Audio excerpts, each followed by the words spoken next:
Hello, all you positive heads out there. It's so good to be back with all you beautiful reflections of the one source consciousness that creates and animates all things.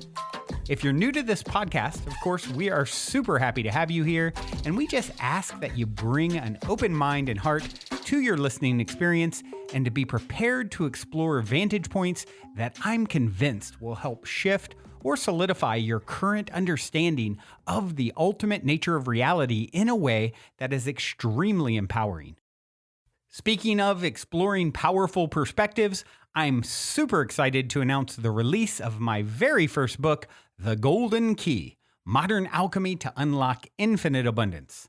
If you're ready to alchemize the circumstances in your life so that your abundance expands to an entirely new level in 2021, head over to goldenkey.gift to download the audio or ebook as my gift to you by using the code POSITIVEHEAD.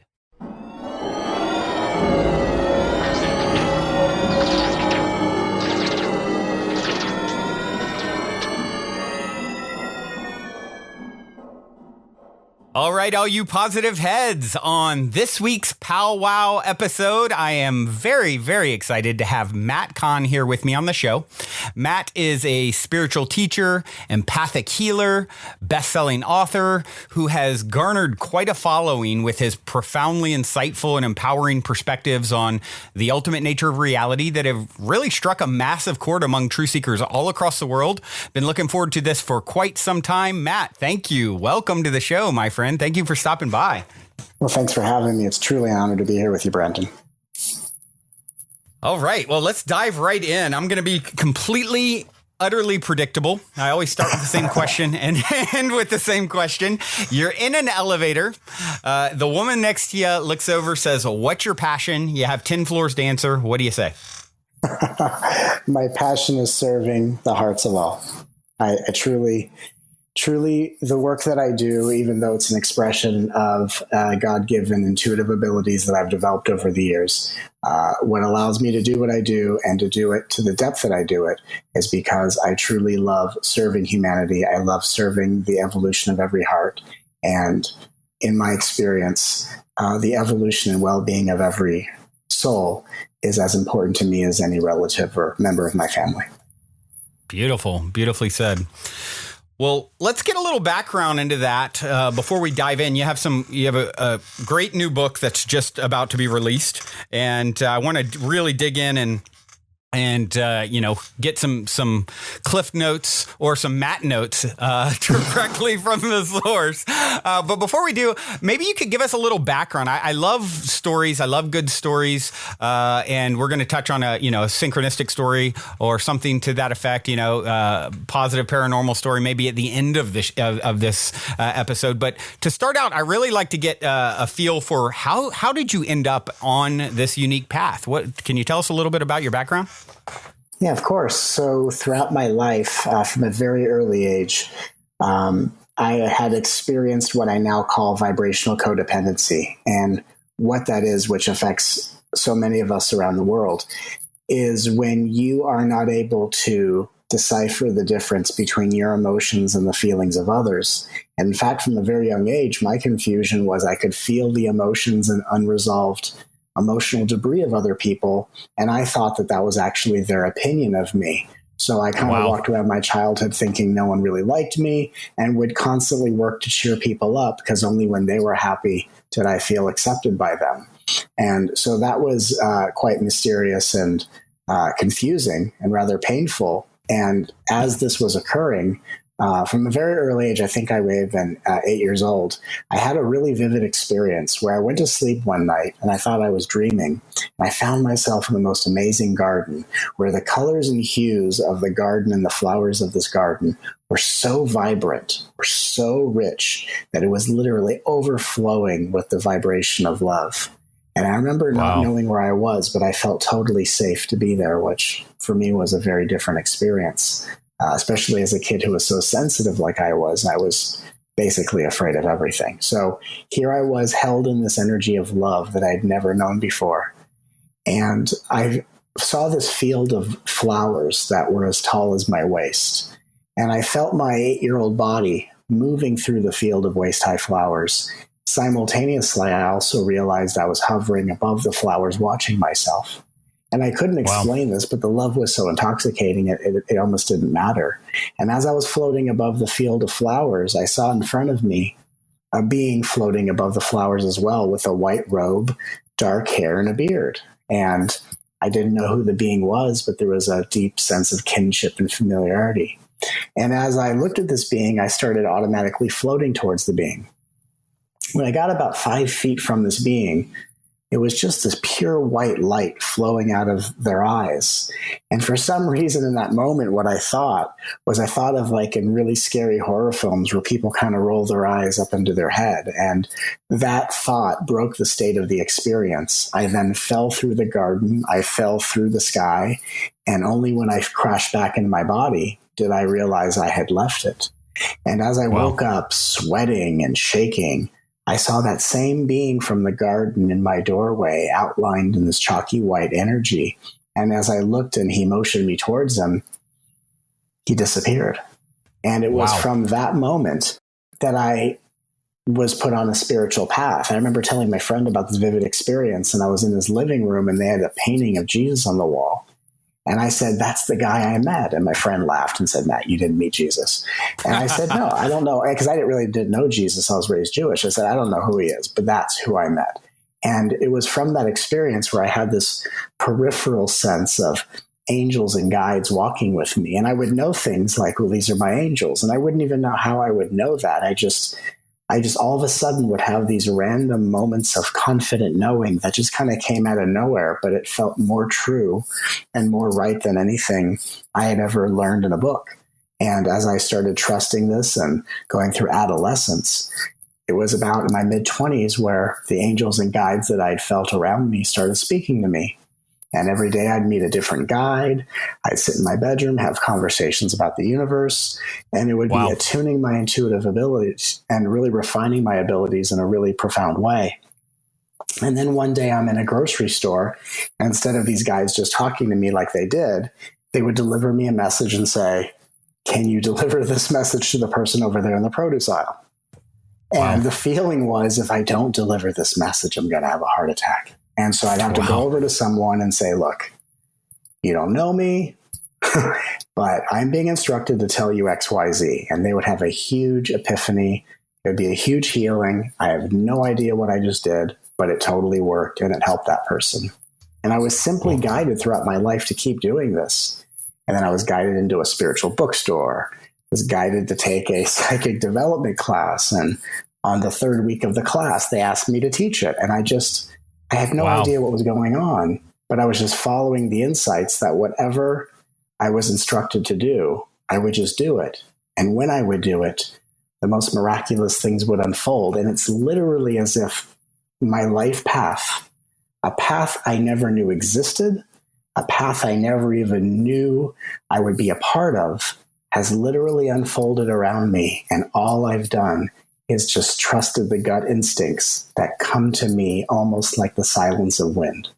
And it's been the most extraordinary and exhilarating and, fulfilling journey of my entire life. But it's literally been a lifelong journey of just trusting a mysterious instinct that for me comes to me nearly in every breath.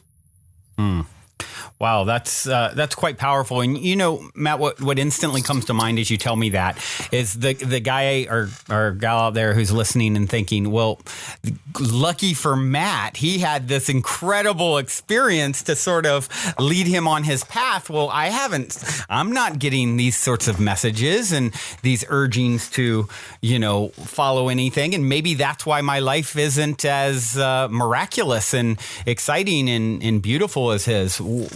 And I know to some degree you probably, I'm speculating that you believe that we're all intuitive and we all have the ability to do this.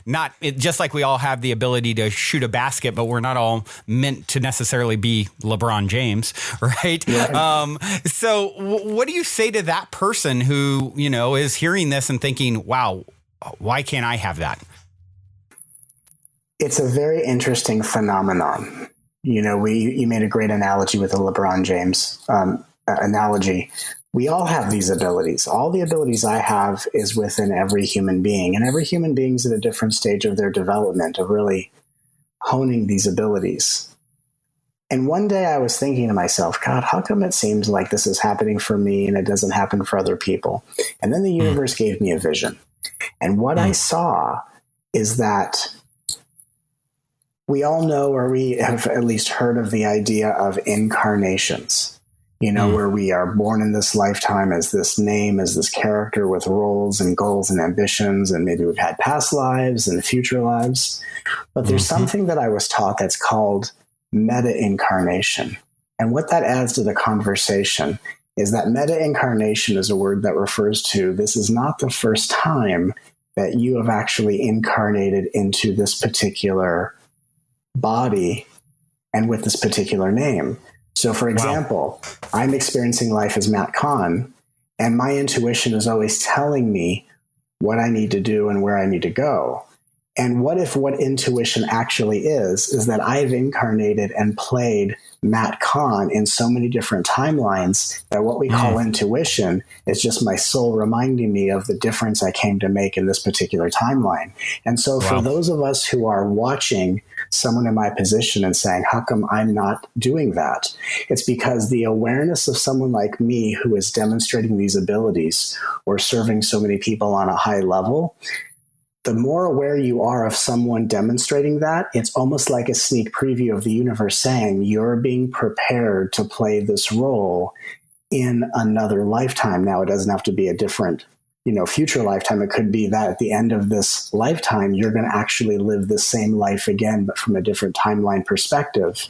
And a lot of the people who see and resonate with the work that I'm doing, it's because I'm actually preparing their soul for the next time around to start stepping into playing the kind of role that I'm demonstrating right now. So literally everyone gets a turn, everyone gets an opportunity to shine. And the people who are aware of the things that I demonstrate, or even if we took it to the analogy of the person who wishes they were LeBron James or the person that wishes they were the American Idol, they themselves are only aspiring towards the very thing they're already being prepared to have. Wow. Yeah, that's a really powerful, insightful perspective. And it makes me think a little bit of, are you familiar with the short story, The Egg? Have you read this or seen they actually made it, a few people have made it into a short film? I haven't actually. Well, I think you'd really enjoy it, and it's about 10 minutes or so. You can, if you Google The Egg short story on YouTube, you pull up or read it either way.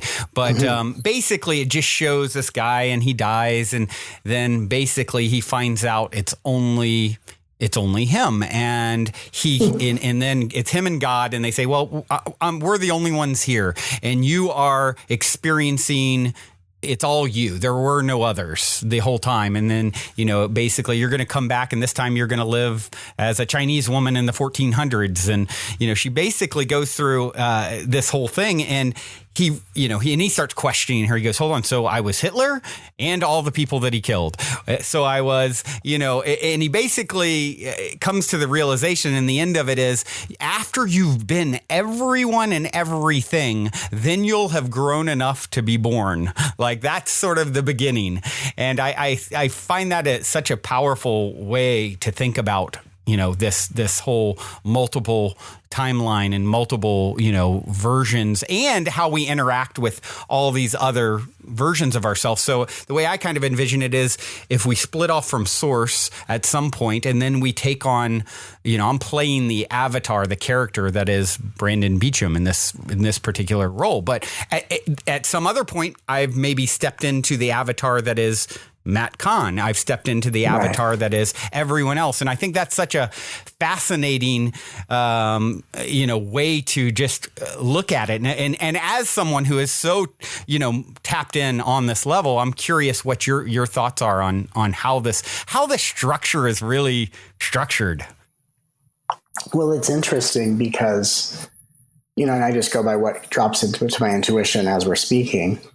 What's interesting is, a lot of times people will talk about reality and they'll call it the dream state, and they'll give all these terms to it. Like, there's awakening and you're awakening out of the dream state.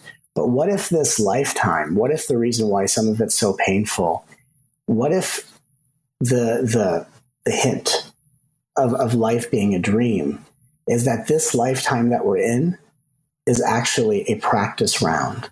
What if this is actually a training ground, just as much as when maybe you were taught to drive a car? Like when my father taught me to drive a car, he took me to a parking lot and I got to drive a car around an empty parking lot and I got to work it out before I got into traffic. And so what if what's waiting us on the other side when we cross over is not what we call the afterlife, but actually the beginning of life. And this dream is actually just our fully present, multi-sensory training ground where we practice making choices based on certain influences at certain perspectives of consciousness to refine and perfect our ability to act upon the choices that align with the highest frequency and vibrations. And as we master that ability as co-creators, what if the afterlife is actually the real performance? Yeah, that's that sinks in extra deep because my brother just bought this new Oculus Rift, self-contained mask today, where now you don't have to have it on a computer. It's just, the mask itself, and it's all a self-contained unit, and it just came in the mail to him. And so I was playing with it a little bit earlier, and I'm thinking, wow, this is so much like this reality that we're already in, just a lot higher resolution here for now. Well, it absolutely. And so, wouldn't it be funny to kind of just contemplate what if the most vivid Oculus mask of virtual reality is the name you've been given? Right. Exactly. Well, I want to dive in a little bit. That's quite the start. We went right in the deep end of the pool, and I know your previous best-selling book, Whatever Arises, love that. I just love that title in general, and it's something I've used that quote so many times since originally becoming aware of the book. And now you have a book that is coming out in another few weeks, right? Absolutely. Everything Is Here to Help You comes out officially June 5th, I believe, although it's available for pre-order right now everywhere. Right. And, I have no doubt it will be absolutely epic. And you actually sent a copy, and I skimmed through, have not read it all. I have, so what's great about this is I can get the Matt notes live and direct, but I did also go and watch one of your videos where titled Everything Is Here to Help You, if I recall. And so I'm assuming there's a lot of the same subject matter. Seemed like there's some other stuff in the book as well. But so some of the things that just really jumped out at me, I'd like to just kind of, pick your brain on. Sure. One of the things in the video that jumped out, you talked about, and some of it really struck a chord with me personally, and that is, you talked about inferiority that's rampant in the spiritual community. People striving not to make it about themselves. And I really liked that. Really struck a chord with me because it's something that I've really, sought to do in a sense with, for example, this show isn't the Brandon Beecham show. It's Positive Head. It's not just about me. And yet you made a very interesting point that maybe this could be problematic to some degree, or a perspective on it that I hadn't really thought of. So maybe you could share a little bit about that, if you would. Yeah, and in my experience, inferiority is what happens when spiritual evolution is combined with a lack of emotional intimacy. So when we are very spiritually evolved or interested in spiritual growth, but we have a lot of repressed emotions, or we're not as emotionally intimate, when we have this disproportionate relationship between those two things, we tend to be very humble on a very beautiful level, humble, but underneath there's this inferior insecurity where it's almost like on the surface, yes, please God, let me serve your highest will. But it's almost like our sainthood and our servitude is nearly apologizing for existing. And so what I find to be, in many cases, we call it the middle way, which is not too far to the left, not too far to the right. Yes, obviously be humble, be heart-centered, be loving, be compassionate, be grateful. But at the same time, let us equally occupy space within our body that says, I exist. I'm here for a reason. I have a purpose, and I need not apologize for who I am and the uniqueness that I express. And whether I seem to be too much for myself or other people for whatever period of time that happens, I am here living out the highest fulfillment and destiny of divine will just by being myself. And so one of the most interesting facets of spiritual mastery is, how do we become so energetically sensitive and embody a healthy amount of confidence without becoming insecure and inferior along the way? And of course, it's through the healing of our heart, through as the main basis of my teachings. And of course, through all the brand new teachings included in the book, Everything is Here to Help You, I show people step by step through processes and practices and so many teachings that, even though there's a YouTube video called Everything is Here to Help You, most of that video is not in my book. I sat down to write my book thinking I was going to kind of take that video and write around it.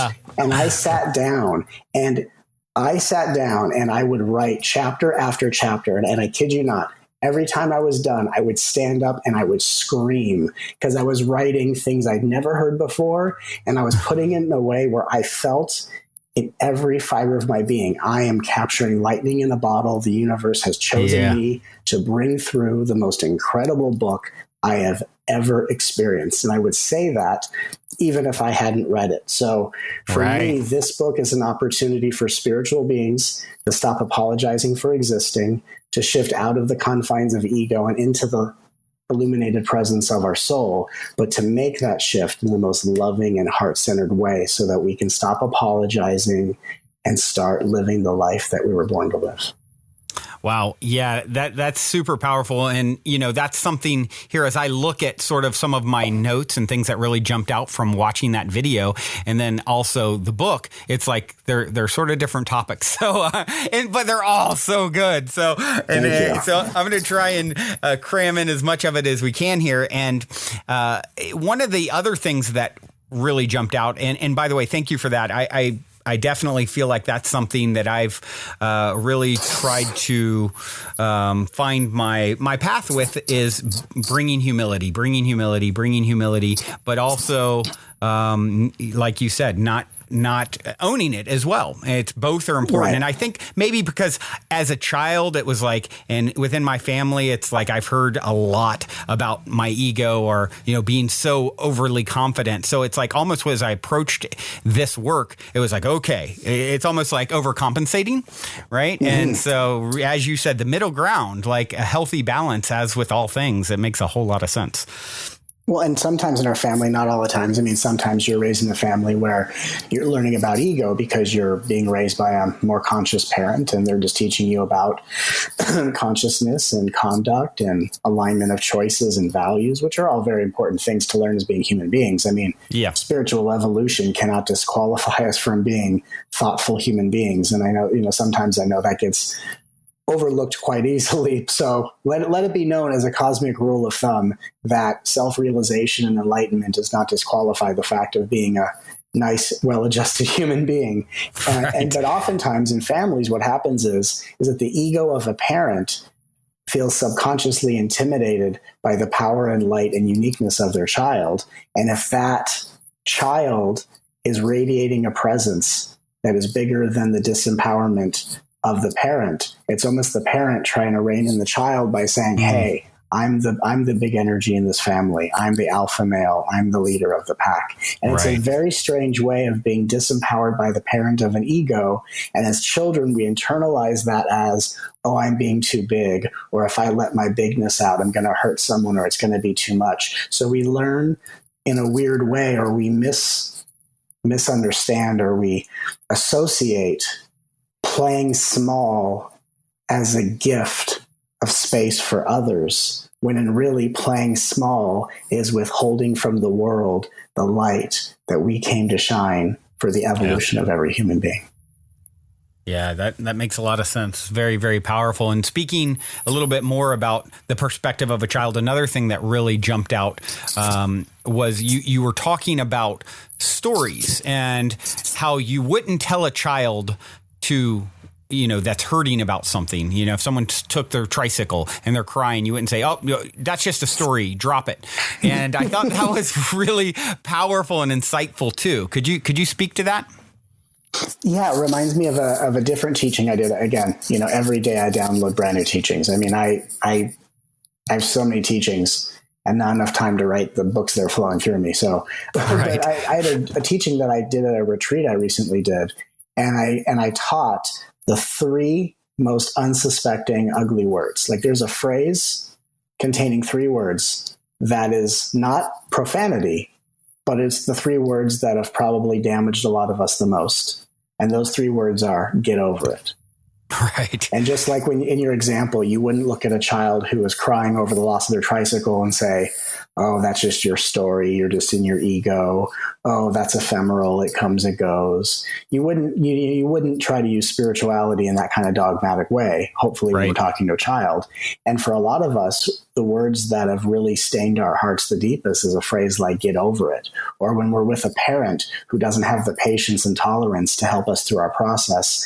And when we're in a place of emotional weakness, and if they can't be the one that rescues us and shifts that feeling, it starts to make them feel incapable. So they say to us, get over it, because it's starting to make them feel inferior and insecure as a parent.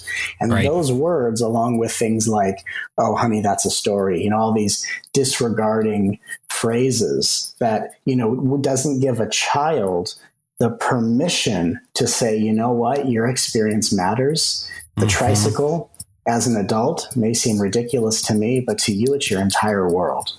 Right. And that type of empathy that a smart parent and a heart smart parent would show a child, that's the kind of relationship that we have to have with our own hearts. We have to actually be so sensitive to our experiences that we would talk to ourselves the way we talk to a child, and never disrespect the innocence of our heart that would try to say, "get over it," or "it's just a story." So just in the way that we would rise to the occasion to be so humble and so insightful and loving and patient with a child in pain, we have to ask ourselves, is that the way we're approaching a spiritual journey? Are we showing ourselves and others that much care and attention?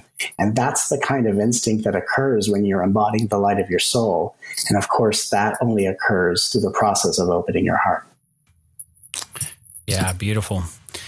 It's definitely one that you hear time and time again about, change the story.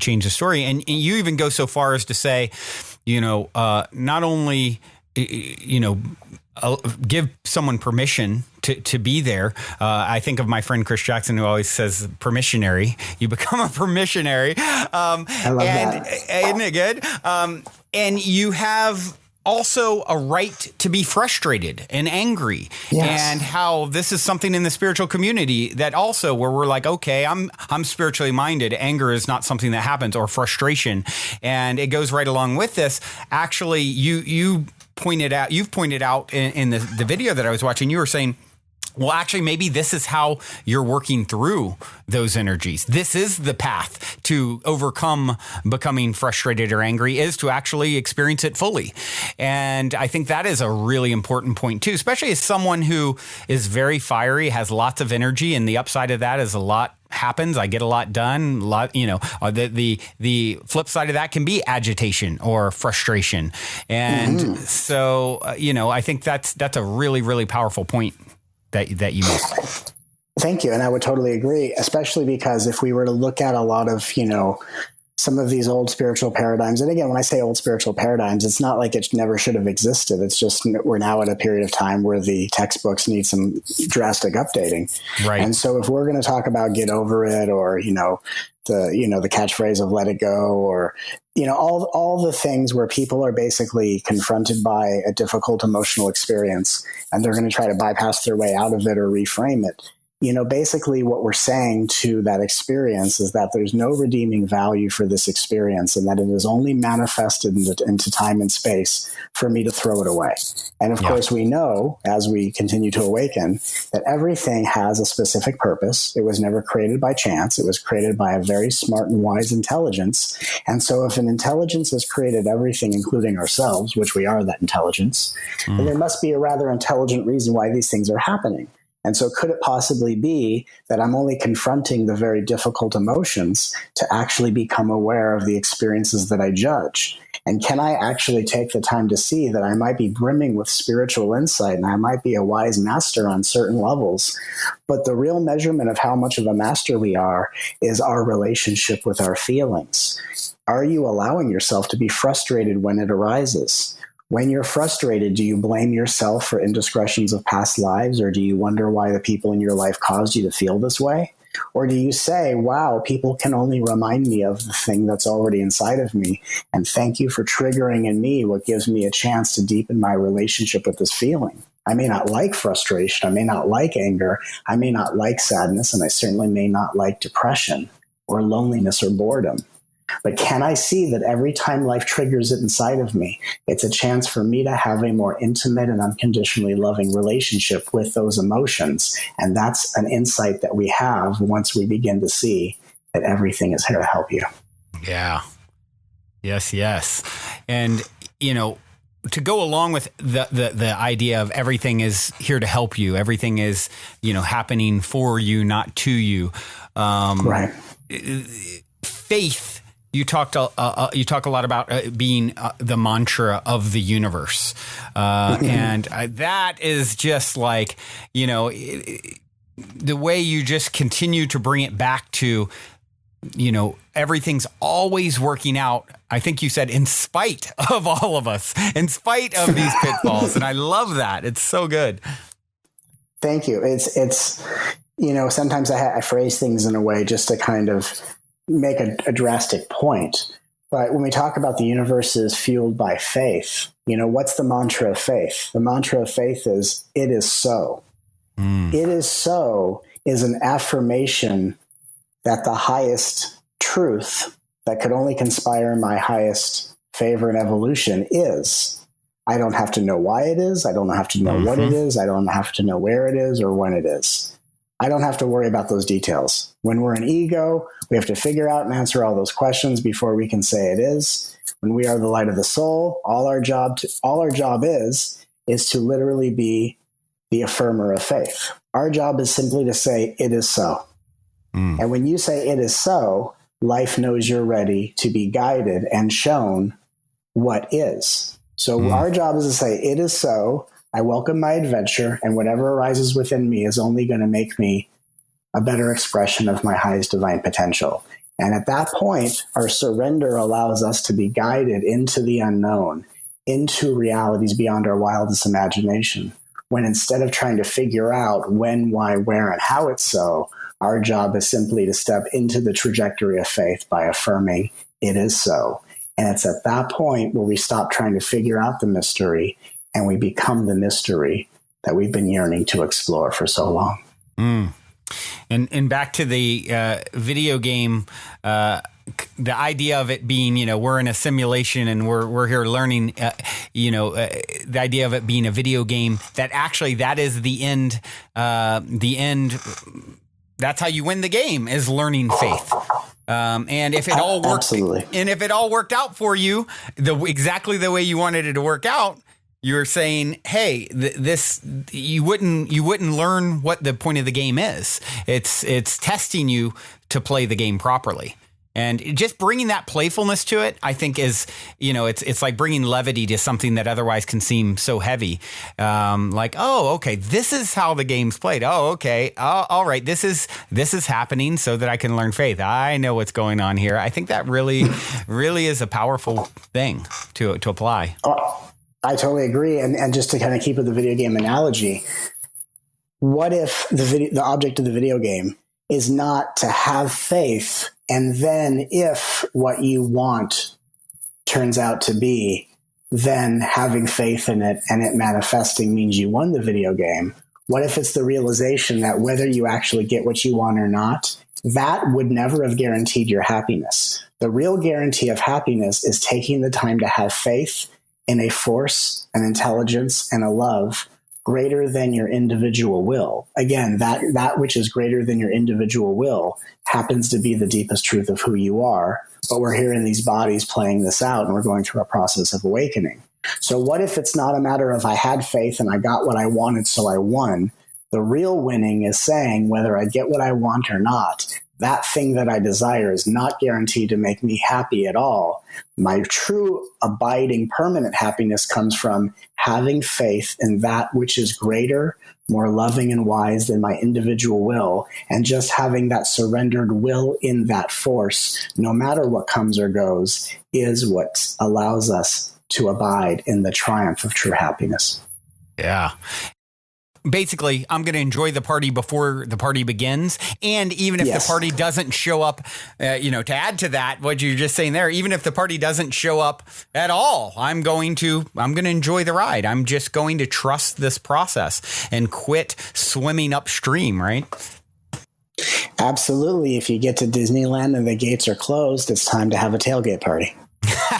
Exactly. And you're going to make it in the end anyway. It can either be a miserable ride or you can float down the river. The choice is yours. Either way, it's going to take you.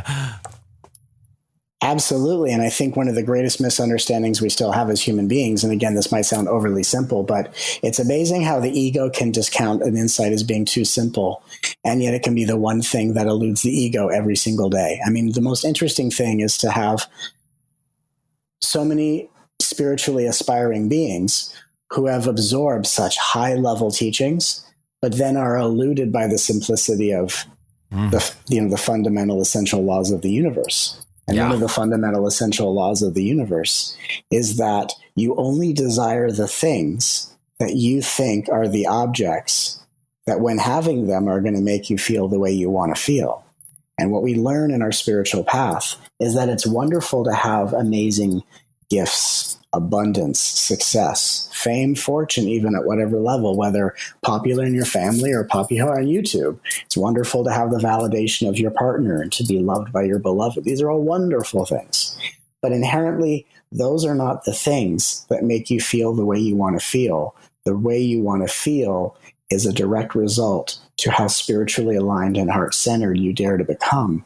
So no matter how high level the teaching tends to be, what we realize, and again, on the spiritual journey, it gets a little convoluted because some people are wanting the object of money and fame and fortune and validation. And on the spiritual journey, we sometimes think that spiritual aspirations are not the same kind of object consciousness as wanting a car or a house or things like that. But it's the same kind of object. It's just more of a philosophical or existential object. Right. So when the things we're seeking are no longer guaranteed to give us the happiness and sustenance that we desire, we truly start to go inward and realize my true happiness and fulfillment is not based on what comes or goes, spiritually or otherwise, but actually how loving I am to myself and how aligned with my soul I happen to be. And of course, this is the basis and why I wrote Everything Is Here to Help You, so that every spiritual being can go from ego to soul, but not from the ego's perspective, but in the most loving and heart-centered way, and to experience the true joy of emotional freedom and to experience the absolute capacity of what this life has to offer. Yeah. Very, very well said. All right. Well, now seems like a good moment to take a quick minute to tell those of you who aren't familiar a bit about our sponsor, Gaia. I've been a big fan of Gaia for many years now, which is why they're the only content provider I've ever reached out to in regards to potentially supporting this podcast. So needless to say, I'm very excited they're now supporting the show. Gaia truly is my personal go-to source for streaming consciousness content on the web. They have an incredible 7,000 plus exclusive videos covering 5,000 years of wisdom. Just to give you an example, on the show Missing Links, the incredible researcher Greg Braden explores all the biggest questions concerning who we are, where we come from, where we're going, by connecting the missing links between science and spirituality to complete our understanding of humanity's history and to better understand the interconnectedness of all things. Awesome, right? And that's just one example. As you guys constantly hear me say, it's a daily conscious effort to maintain an elevated vibration. And if you're looking to go deep down the rabbit hole to do so, then Gaia is the best place I know of to do it, period. And you can sign up for your first month for only 99 cents at gaia.com/positivehead.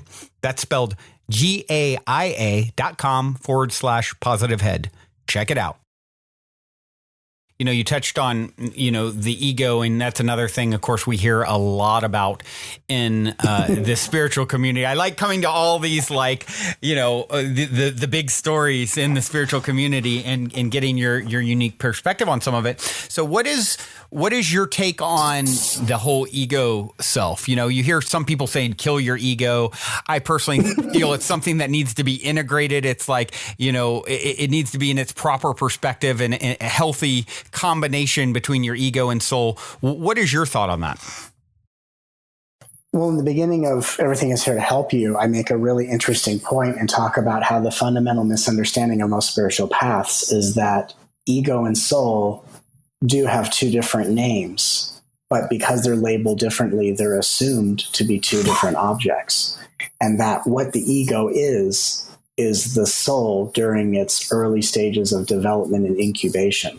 Just as much as a child is an adult, under construction. A child is an adult in training.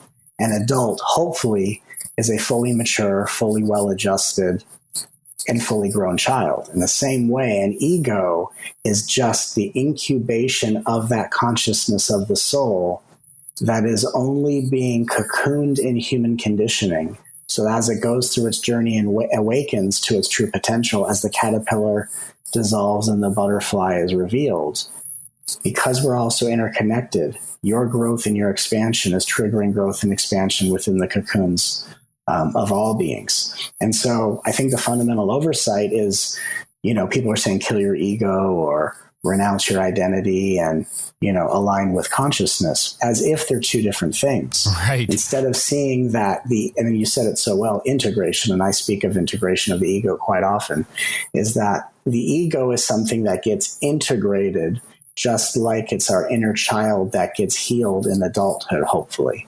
And so I obviously like to come from the most heart-centered and loving perspective, simply because I've had such an intense journey and I'm so keenly aware of the intensity of other people's pain that really it's the love that allows us all to open up and to allow the light of our soul to be embodied.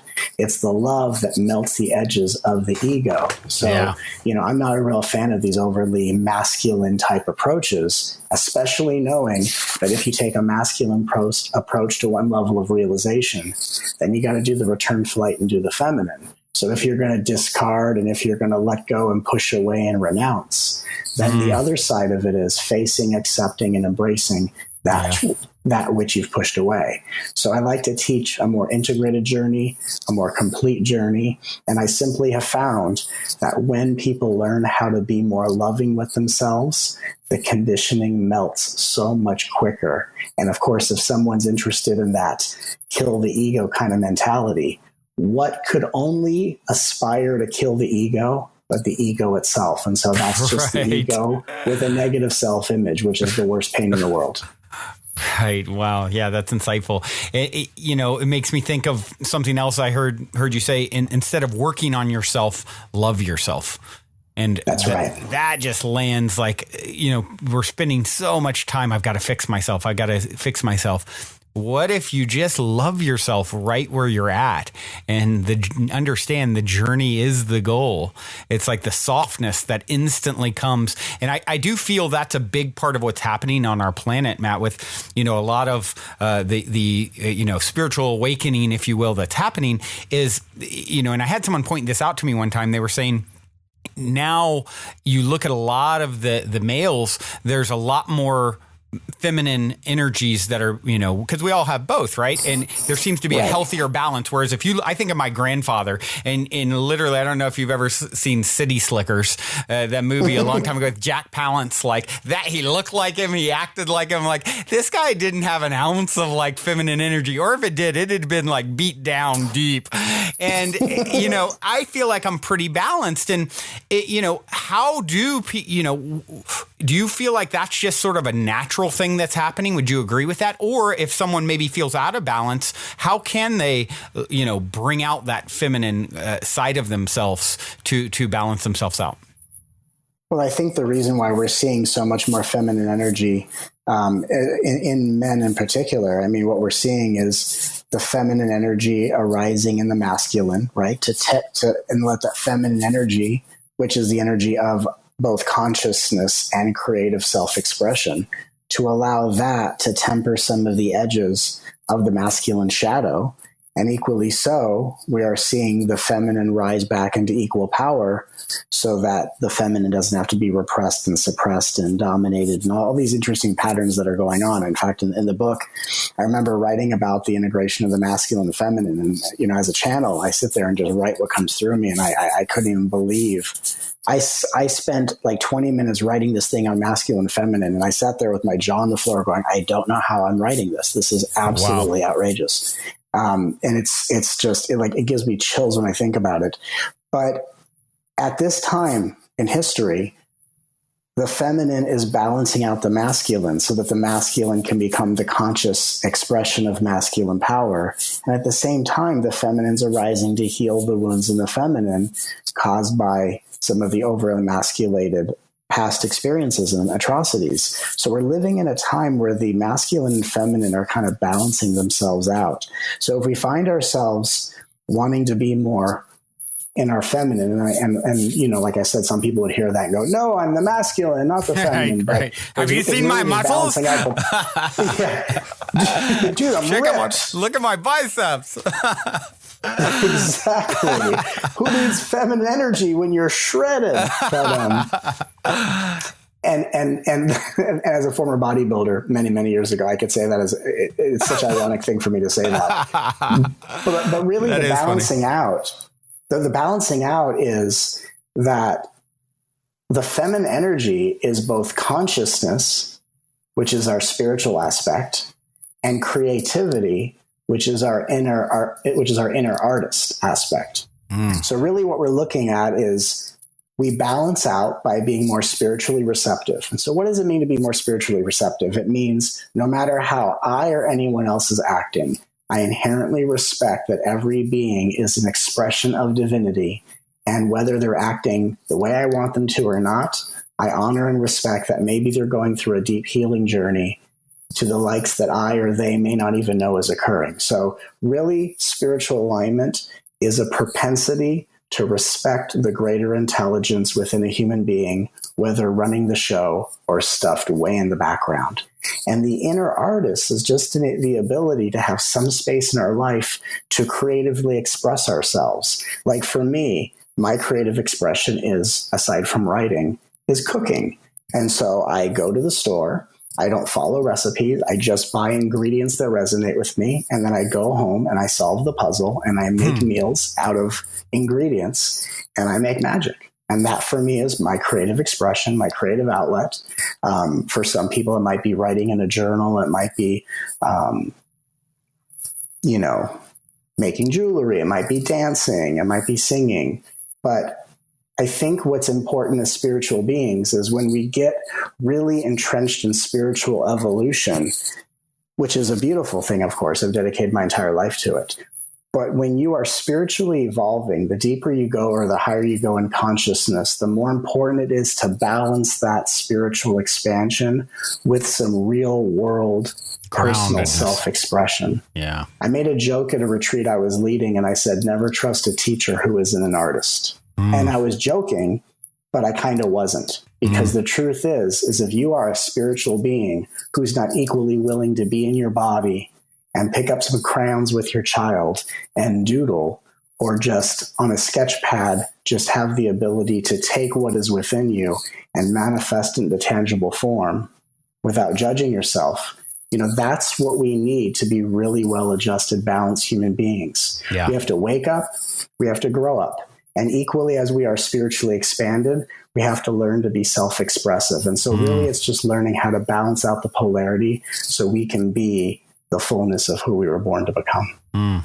Yeah, I think of people sometimes who will say, oh, well, yeah, I'm not creative.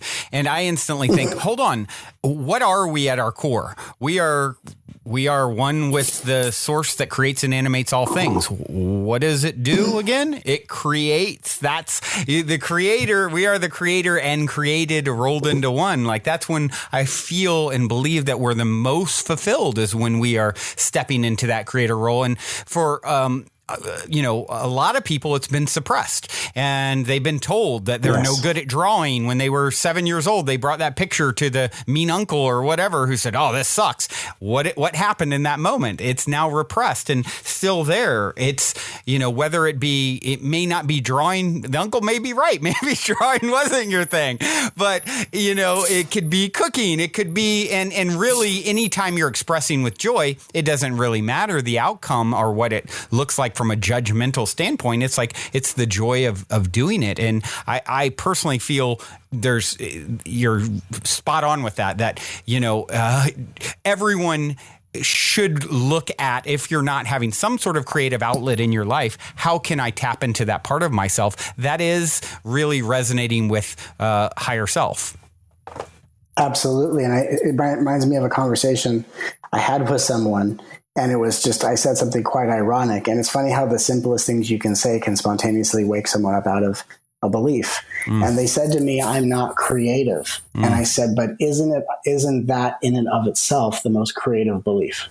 Yeah, that's extremely creative. The irony is thick. Right. And so the irony is we are creative beings, but most of us are using all of our creativity against ourselves, which, if you're using your creativity against yourself, you're someone saying to yourself, I'm not creative. Yeah. And what's interesting is if we look at like music, for example, I'm a huge music fan. I love music of all genres, of all styles. When I work out, I listen to heavy metal and all sorts of stuff. I love it all. And so you think of someone like, for example, Mariah Carey, right? Mariah Carey's got an amazingly melodic voice. She hits a lot of octaves. It's amazing. You think of someone like Bob Dylan, who's, I don't know if it's about octaves and range. It's more about, just the storytelling and the emotion in the tone of his voice. Yeah. And I think what the misunderstanding is that creatively speaking, people are trying too hard to be accurate and not allowing themselves to be emotive. Yeah. Yeah. Like you listen to Bob Dylan and you don't go, oh my God, did you hear that harmony? Did you hear that? Right. The whole charm is the opposite. It's the crackly, weathered, real, down to earth, you can feel how sincere it is.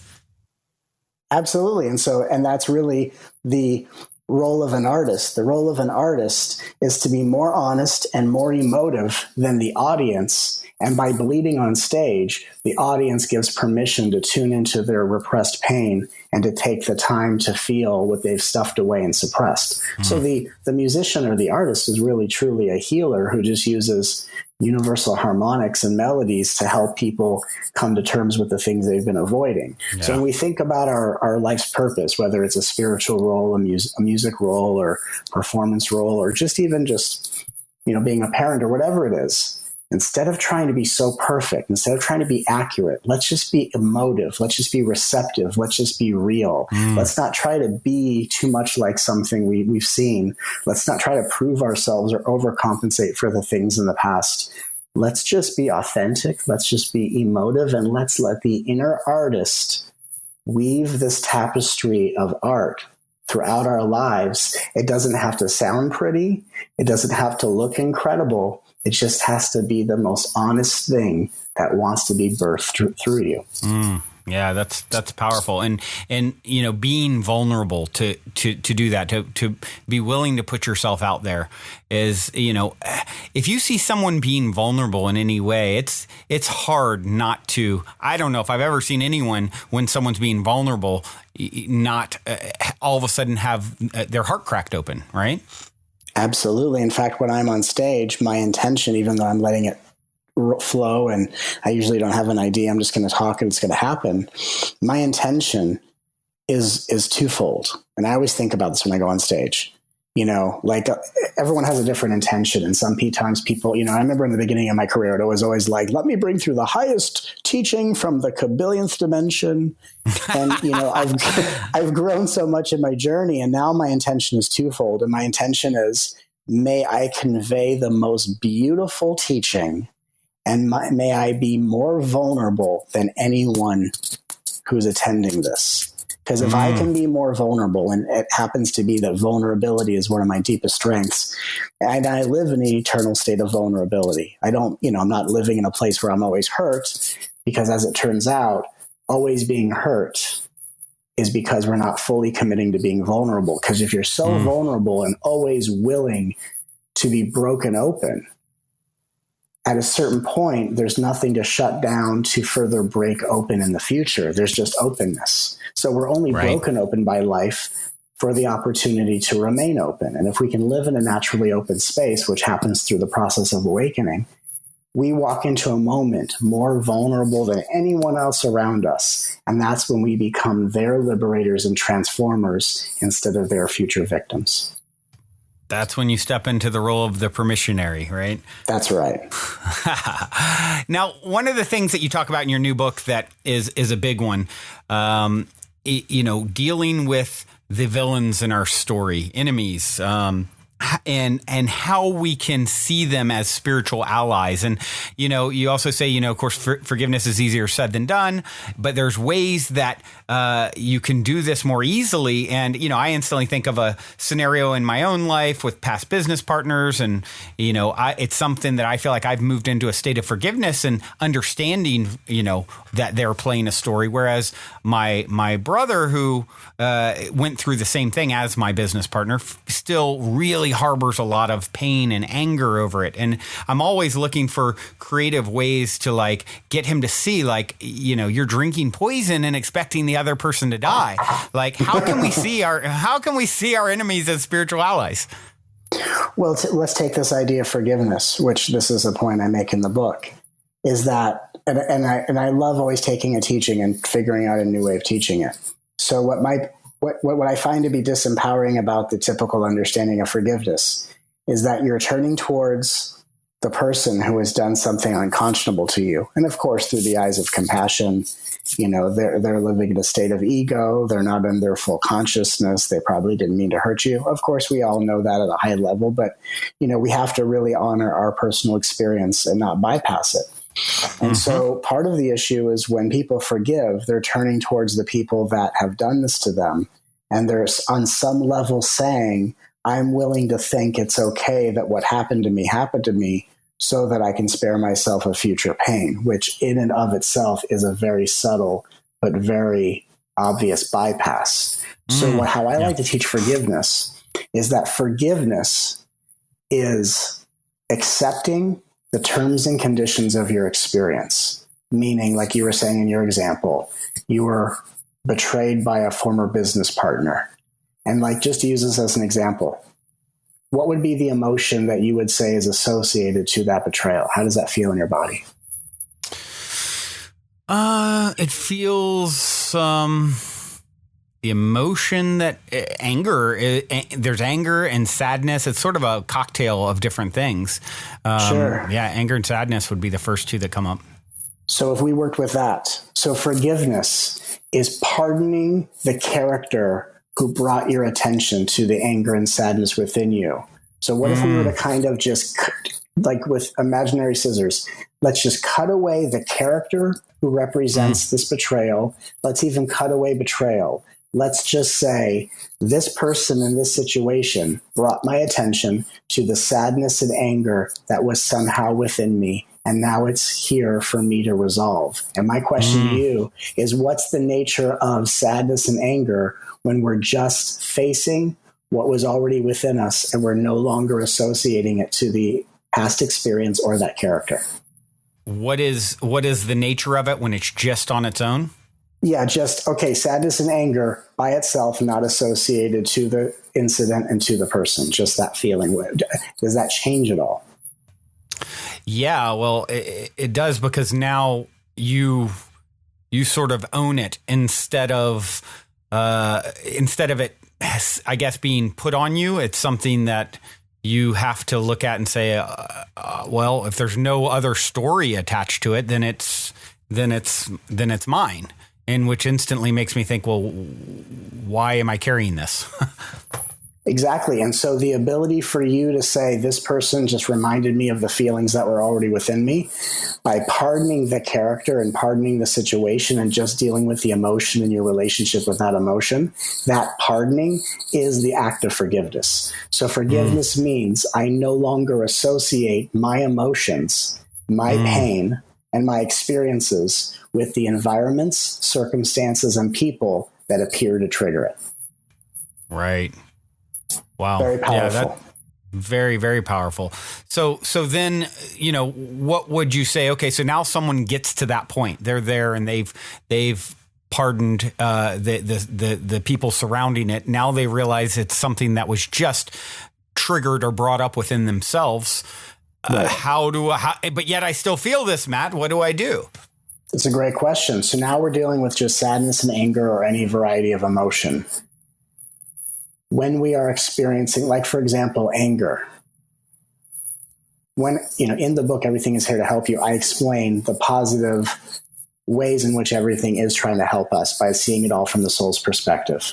So what does sadness represent on the highest evolutionary benefit? Sadness, often called depression, is the recognition that you are processing so much emotional pain in your healing journey that what you really need to do is take more time to be with yourself, get more rest, and make self-care your focus. Kind of like if you and your child, when you were sick one day as a child, or if your child needs to stay home from school, your job is to take care of that child and help them, get better and rehabilitate. In the same way, emotional sadness says, despite all the things that call to your attention, you have so much emotional density right now that taking care of yourself on the highest level is really going to progress your healing journey, because there's a lot of things being healed at the moment. So sadness reminds us when we need to become our highest emotional priority.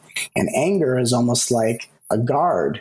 And when anger arises within ourselves or from another person, anger is saying, I'm not aware of how much healing is really going on right now, and my anger is letting me know that I need more space for myself and space from other people, so I have the space to really be with what's healing inside of me, to make my emotional healing a greater priority. So whether it's sadness reminding us to take better care of ourselves and to just be gentle with the deep healing process underway, or anger reminding us who needs space to be with themselves and process what's being released, either way, anger and sadness are always giving us a positive message from the light of our soul that's always telling us exactly what we need if we learn to listen with an open heart.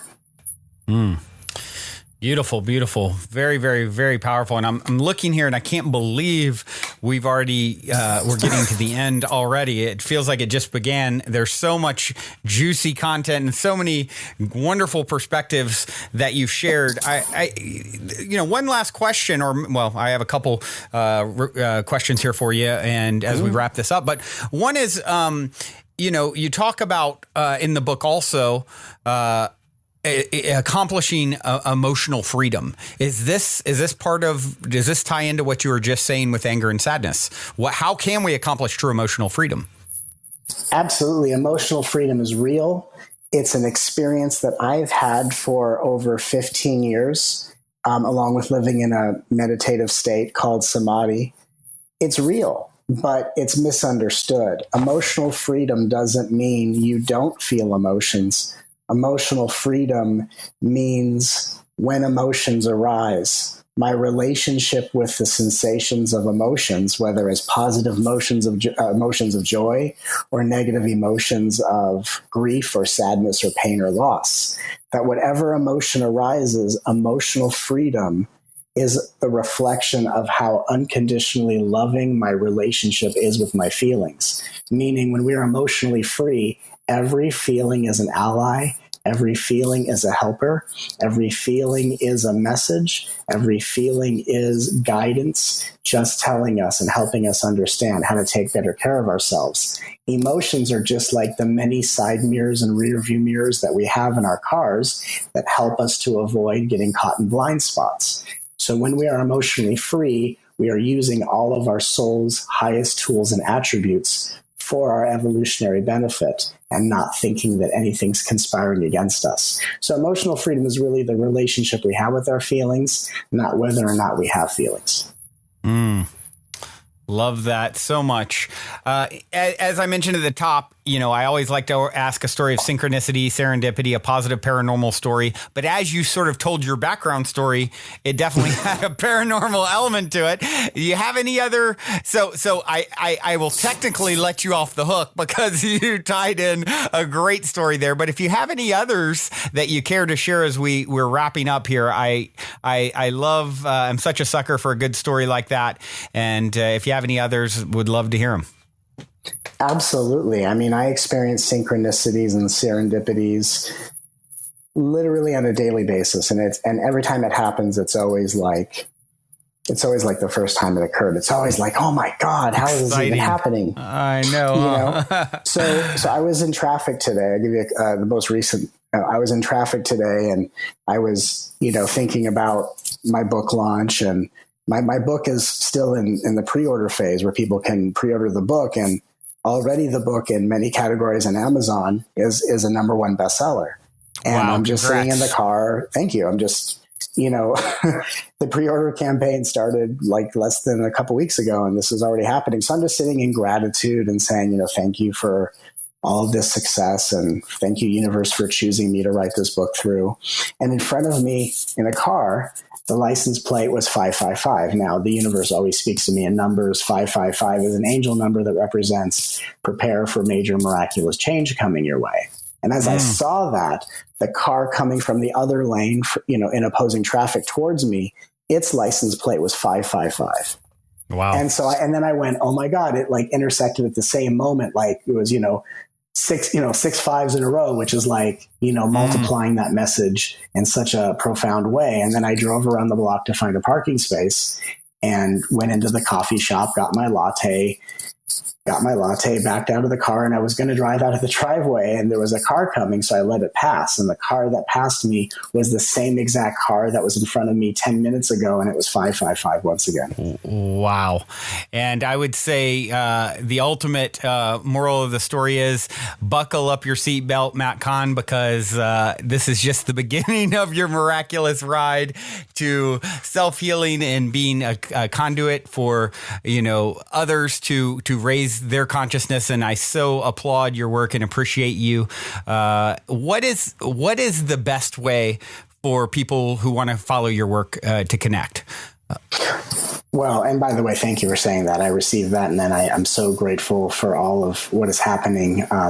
The true humility comes from humble beginnings, and I will never forget where I've come from, and I'm always grateful for each and everything that comes my way. It is truly a joy for me to serve the evolution of every heart. My brand new website is mattkahn.org. That's mattkahn.org. And right now at mattkahn.org, you can pre-order my book, Everything is Here to Help You. And when you do so, you get a lot of incredible bonuses that Hay House has put together. And very soon that website will be launched, and you can sign up for my free newsletter. You can like me on Facebook. You can follow me on YouTube if you just type in my name, Matt Kahn. And this is just a really exciting time to unite all light workers and heart-centered beings, and really what I call the love revolution, which is just the global movement of unconditional love.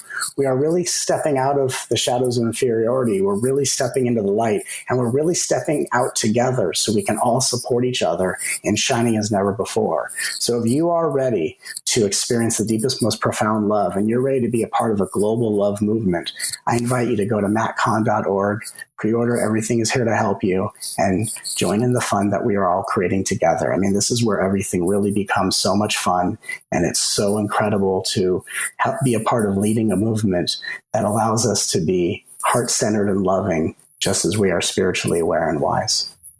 Yeah, that's wonderful. And just to add to that, there's, as you guys have heard me talk about, there's some really great videos on YouTube of Matt, some of Matt's teachings. And they're just, as you can see from this podcast, I mean, they're just packed with, they're just dense with like insights and just powerful realizations. So I would encourage that as well.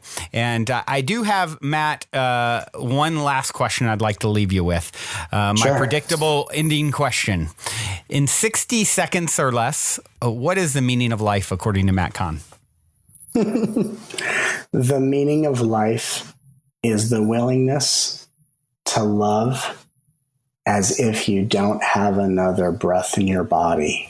To give as you never give, to receive as you've never received, and to give to this moment as if when it's done, you're riding the escalator up to heaven and you're going to call it a day. The meaning of life is to give it all to love and to allow life to give all that love back to you.